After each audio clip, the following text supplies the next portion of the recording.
Ayan guys, so ito na naman ulit yung another na videos na naman natin ulit. So ayan, so kasi kahapon ang inano natin sa math kahapon yung yung aanin natin yung fraction, yung from the lowest form daw. So papaiklihan natin yung fraction. So ngayon ay ito naman tayo. So ayan, 32/5. So ayan, 32/5.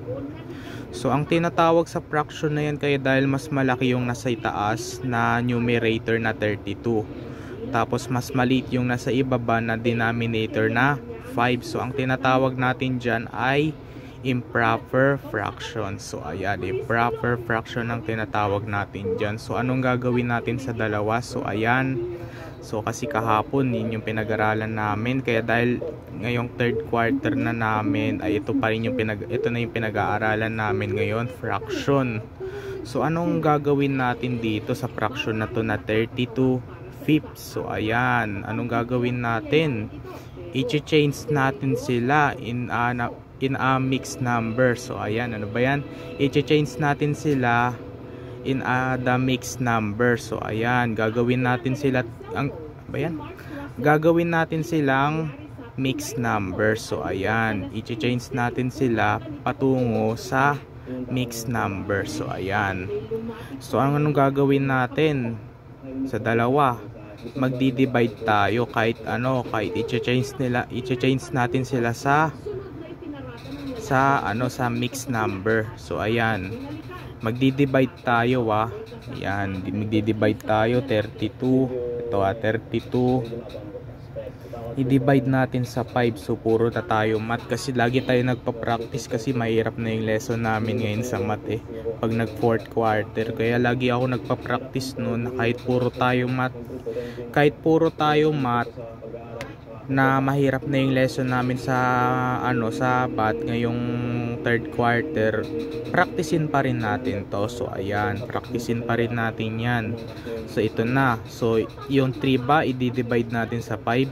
Hindi pwede kasi mas maliit yung nasa loob niya na 3, mas malaki yung 5. So ang pwede lang kasi dito na pag naging 6 to, yung 6 i-divide natin sa 5, pwede yon. So ayan, hindi pa rin pwede. So tayo ng isa pa, 2. So ayan, magiging 32. So 32 i-divide natin sa 5. So ayan, ilang 5 kaya, ano ba yan, nagkabaliktad tayo tuloy, 32. Ilang 5 kaya ang mayroon sa 32? So ayan, ilang 5? 6. So ayan, 6.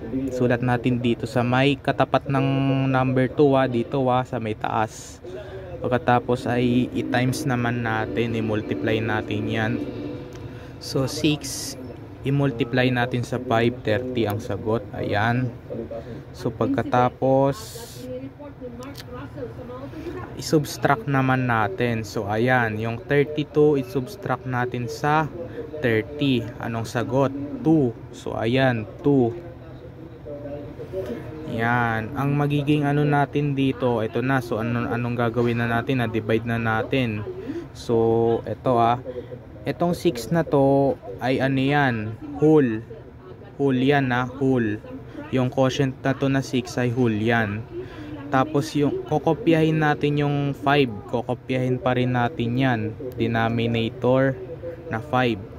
So pagkatapos ay itong remainder natin ay isusulat natin dito sa may numerator na sa itaas. So ayan, ito lang gagawa tayo. Ang final answer natin ay 6 and 2/5. So ayan, ito na ang final answer natin ngayon. Ayan, 6 and 2/5. Ganun lang mag-change ng to mixed number. Improper fraction to mixed number. Yun lang mag-exchange ka lang. Change to the mixed number. Yan. Yan pinag-aaralan namin ngayon. So ayan, sa susunod ulit na natin ngayon, solve ulit natin. Yung naman tayo ngayon, yung at the dissimilar fraction. So ayan, so alam ko rin yun. So ito na yung final answer natin, 6 and 2/5. So ayan, tama ba ako? I-comment mo nga dyan kung tama ako. Yan. Bye. Yun lang.